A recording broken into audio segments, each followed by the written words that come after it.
Pupunta kasi akong Winnipeg ngayon dahil mayroong kailangan asikasuhin dahil tumawag yung aking abogada. Hello attorney. Kararating ko lang po. Opo, siya na po. So, dito kami sa court yata to, dito sa Winnipeg. At nasikaso ni attorney yung documents ko ngayon. Kasi may correction dun sa address. Yung points, pagka kunwari malaki na naipon mo na points, tapos nag-grocery ka, pwede mong ibayad na lang yung points doon para hindi ka na maglabas ng pera pa. Kasi malaking bagay na rin yun, makakatipid ka rito. Dahil mataas pa yung yung sikat ng araw, saka may oras pa naman. Mag-aalas 8 na actually dito ng gabi. Ayan mataas pa yung sikat ng araw. Mag-walking muna tayo. Magpapawis ba? So ayun, galing biyahe, galing Winnipeg. Tapos nag-washing. Tama, nag-car wash. Tapos ito, walking, papawis. Para mamaya, ganun. Diyan lang ulit, ikot-ikot lang ulit dyan. Lagi kong ginagawa to pagka may oras pa ako. Pagka weekdays, ganun. Ay, weekends pala, weekends, sorry. Mali ako lagi, no? Ay, Diyos mio, marimar.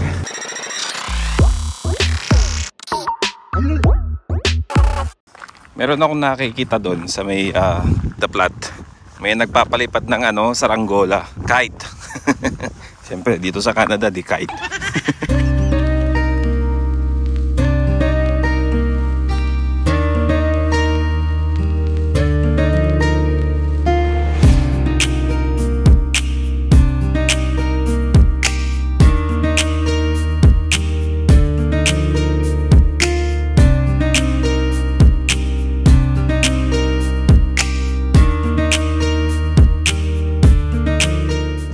Ito yung tali.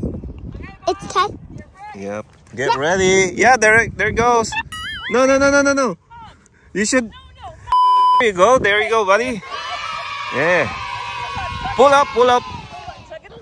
When you think the kite is going down, you need to pull it. Okay. Yep, like that. Like that. Like that. That's it. Not too hard. All right. Okay. And to pull more. Take some more string off. Okay, yep. Let the string go. Don't just keep on unraveling it and hanging on to it. Yeah. You need to lose the string. You need to lose some string. Yeah. Let it go. Yeah, let go. Let go. So that it make it higher. That's it. Yep. It'll catch a breeze and it'll go higher for you. Yeah. Good job, buddy. Yeah, that's it. Good job. Yep. Keep going. No, keep don't going. run anywhere. Yeah. Okay. Just stay there. Don't run. Okay? Stay put. Let the kite. Uh-oh. Iniwan ko na muna mga katropa kasi kanina tumatakbo yung bata habang yung hangin yung hangin papunta dyan, papunta dito. Tumatakbo yung bata papunta rin doon yung bata. So sabi ko, stay ka lang, tuturuan kita, sabi ko. So nung tinuruan ko, nakaya na niyang magpalipad ng medyo mataas na. Kanina malayo yan. Wala pa, kasi wala talaga siyang wala talaga siyang idea kung paanohin yung kite. Yan. Layo na, nakakapagpataas na siya ng Nung mga bata kami, ganyan din yung mga laro namin. Grabe, nung elementary, pati high school ganyan din. Papalipad kami ng mga saranggola, gumagawa kami ng mga saranggola, yung t-shirt ang itsura, ganun. Kasi yung saranggola medyo mahirap din gawin sa akin yun pag ako So yung ginagawa yung parang t-shirt, yung ganun lang. Tapos nag-aano kami ng mga yung panali, yung tali niya, nagme-medro ang tawag namin sa Ilocano Medro yung nag-aano kami ng didikdik kami ng ng fluorescent. Yung fluorescent dinidikdik namin tapos inaano namin sa gawgaw. Hinahalo namin.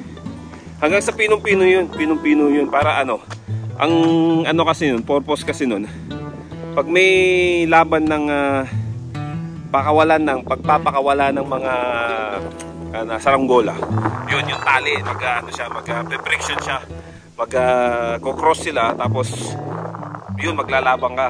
Either hilain mo o ilos mo para mapigtas yung tali ng kalaban mong saranggola. Hanggang sa makakawala na yung saranggola. Ang mangyayari, yung mga ibang bata, magtatakbuhan yan, kukunin yung saranggola. Tapos syempre yung tali ng saranggolang na nakalaban mo. Ganun. Masaya din ng mga panahong kabataan ganyan. May mga larong paligsahan ganyan. Wala naman premyo. Ang premyo nun is kung makukuha mo yung panalo mo na mananalo ka dun sa saranggolang napalus mo na napigtas yung yung tali ng saranggola yun. Maraming ganyan sa amin, sa probinsya namin. Siguro nangyayari din yan sa ibang probinsya, ganun. Ganun yung laro namin.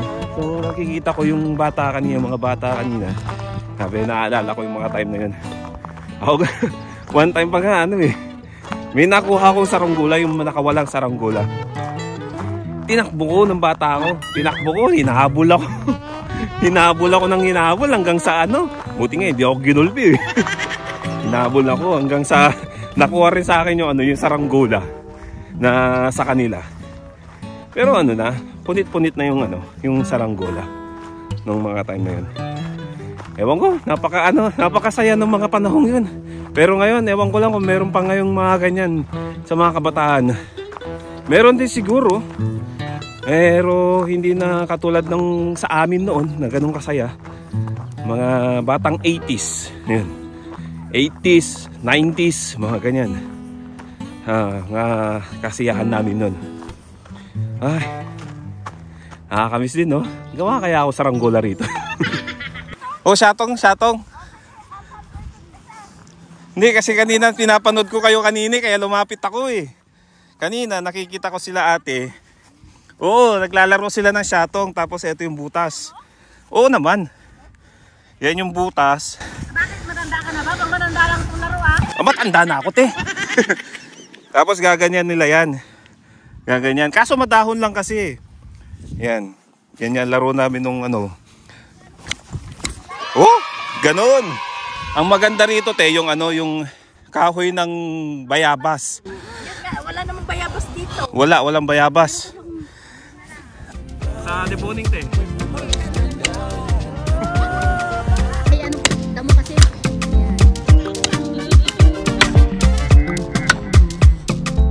Yun. Sabi ko, magwo-walking ako. Kanina may nakita akong papalipad sa saranggola doon. Nakilaro ako. Sabi ko, kwento ko yung kabataan ko kung paano ako maglaro ng saranggola. Ngayon may laro sa Syatong. Ang kasama ko mga bata. Oo. Mga kabataan. Ayan, Teo. Ang Syatong. Maganda sana ang Syatong na ganito. Mabigat na, medyo mahaba pa. Oo, kasi parang ipil-ipil to eh. Hindi, yung kahoy lang din sa likuran ko. Kumuha nga lang akong kanina. Ay, ganun ba yun? Kasi pag ginagamit namin sa Syatong, yung bayabas. Bayabas talaga kasi Oo. bukas. Nakakamiss din yung mga ganyang laro ng kabataan. Kasi nung elementary kami, mga kalaban din namin mga babae. Patintero si Rosalinga dapat tawag. Oo. Ano lang tayo? Anong pagdamit? Patintero? Hindi mo na kaya? Oo. Kaya natin to, mga natin. Kayang. Oo. Ate, wala naman siguro mabilis na sa inyong tumakbo, kaya mahahabol mo na rin yun. Ay, sa bagay, wag manghusga. Wag manghusga dyan. Ayun. Diba? Sarap balikan ng nakaraan. Sabi ko nga sa kwento ko kanina, Ate Cora, yung mga kabataan, hindi na siguro kaya nilang laruin itong mga to. Wala na. Wala na silang alam. Kaya, cellphone. Kaya sabi ko nga, ewan ko lang yung mga kabataan ngayon kung alam pa niya mga ganitong laro. Wala na. Oo. Cellphone. Ay, yung pikote, yung may pamato ka, ganun. Oo, nilalaro din namin yun. Maganda yun sa... May bahay ka na yun. Alam ko yun. Pag may bahay ka na, mahirap na. Di ba? Bending, yung may ano pa, yung chinelas naikot ka, alam niyo. Ay, oo, te. Bending? Oo. Alam mo yun, yung may chinelas ka rito sa kamay. Oo. Dito rin sa may siko. Dito rin yan, dito. Nilalagay mo rin dito. Ayun. Oo, sisingit mo pa doon sa ano. Isa noon. Ikaw din yun eh. Hindi. Ang wala ko bending. Bending ang tawag sa amin doon. Chinelas, ganyan ka. Ayun nga yung piko ngayon. Ibang larong piko siguro dun, te. Sa ibang version, no? Pero nalalaro namin yun nung bata kami. Ano yan, te? Sinila ko maulong sa kwet. Dapat nga sa Filipino Heritage yan ang palaro eh. Di ba? Dito, no? Oo. Tapos ito itutumbang presyo nyo. Ayan. Ngayon, panoorin natin sila ate.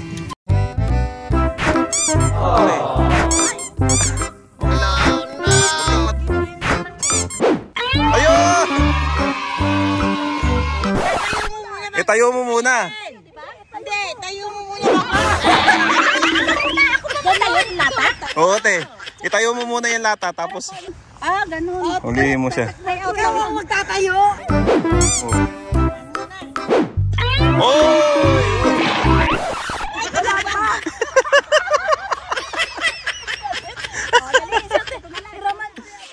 Ayan. Iniwan muna natin sila ate at naglalaro sila.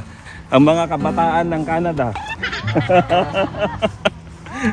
Bye-bye po. Ayan. Kumbaga ano, sakto-sakto lang din nung ano, naglalakad ako. Tapos ano, yun na nga, nakita natin sila at naglalaro. Hello, dapat ginagaya nyo sila. Mga laro ng mga kabataan namin.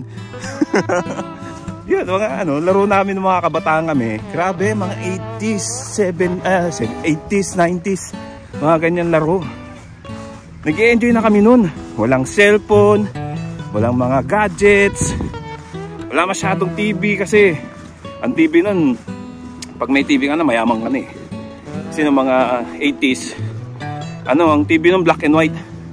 Black and white hanggang sa nagka-colored ganun. Masaya yung mga panahon namin. Laro-laro kami, sobrang saya. Ngayon. Tapos ano, mag-e-enjoy ka talaga. Dahil pag uwi mo ng bahay, palo. Kasi madungis ka na at saka amoy araw.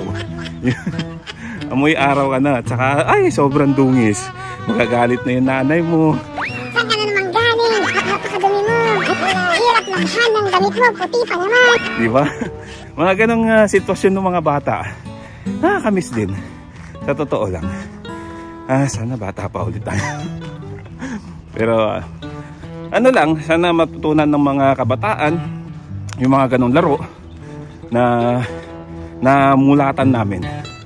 At ganun nga rin sana nung pag heritage dito, no, yung heritage village. Kumbaga yung mga palaro ganun din sana, yung mga palarong pambata nung mga panahon namin ganun. Para ano lang, may introduce lang sa mga kabataan ngayon kung paano laruin yung mga laro namin noon. Kung gaano kasaya laruin yung mga nilalaro namin noon. Hindi lang puro cellphone at saka computer at saka mga gadgets, mga ganun. Ayun mga tropa, no. I think hanggang dito na lang yung aking vlog. At yung trip ko kanina sa Winnipeg, napunta rito. Ala eh, kailangan kong ayusin yung papel ko na yun. I-explain ko na lang po sa susunod kung anong kalalabasan ng aking nilakad sa Winnipeg, para ma-update po kayo, update para malaman nyo kung ano yung sitwasyon. Kasi sa ngayon hindi ko pa pwedeng i-share kasi hindi pa tapos. At wala pang galaw. May galaw na pero wala pang improvement. Yun lang. At tingnan natin yung mga campers dito kasi marami na eh. Dati nung pumunta ako rito, walang katao-tao dito, walang campers. Pero ngayon, dito na yung mga campers, marami na. Eto na, mga campers dito. Dami na sila. Pati rin dun. Ewan ko lang kung mga ilang araw sila mag-i-stay dito. Stay, uwi, tapos balik ulit. Siguro weekdays, mga ganun. Ewan ko lang, mayroon ding weekends pala. Weekdays ako ng weekdays. Weekends.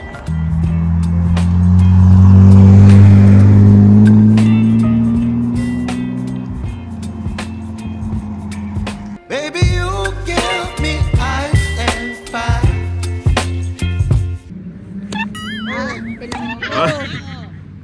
Gago!